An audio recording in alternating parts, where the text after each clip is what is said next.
Hello mga boss, nandito tayo ngayon sa hauling. Tayo ay magduduktong ng lateral dito sa 26 way. Ituturo ko sa inyo, hindi naman ituturo, ipapakita ko sa inyo paano tayo dumukot at iduduktong natin itong lateral. Balatan muna natin.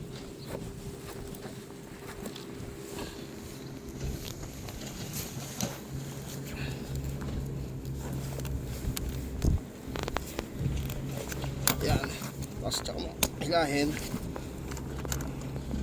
Tapos ito kailangan yung ngipin niya hindi mataas para hindi sumugat ng tube. Tapos gamit ka ng flat screwdriver, sundutin mo lang para matanggal to.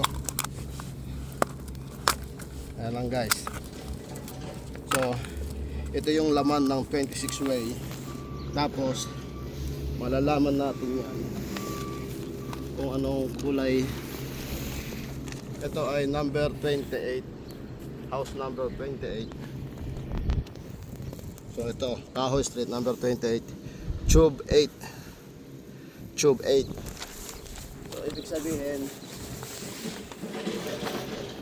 syempre hindi naman tayo perfecto, may listahan tayo ng tube number 26 way, tube 8. Ibig sabihin white 7. So white 7 natin duduktong.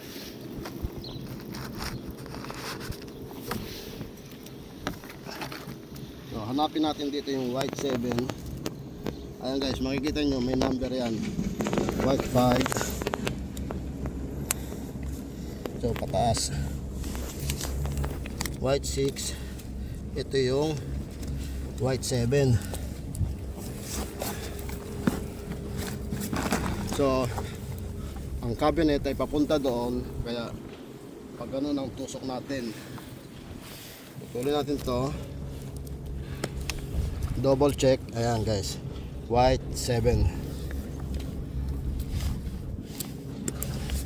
Tapos lagyan natin ng connector.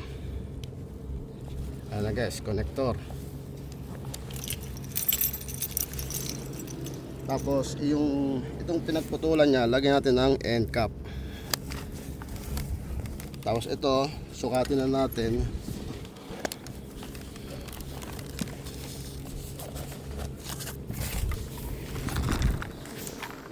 Yan, balatan natin to.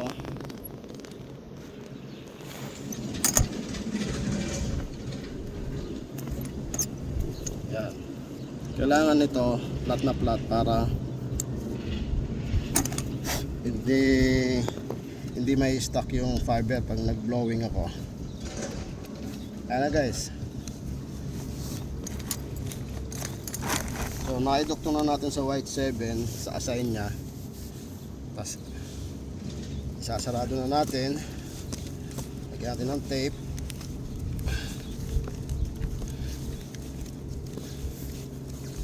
Yan.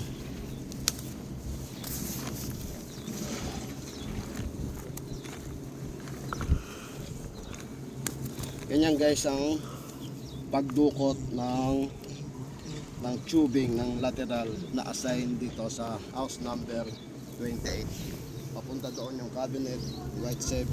Ayan guys, tapos babalutan na natin at ipapakita ko rin sa inyo. Okay. Pinakya.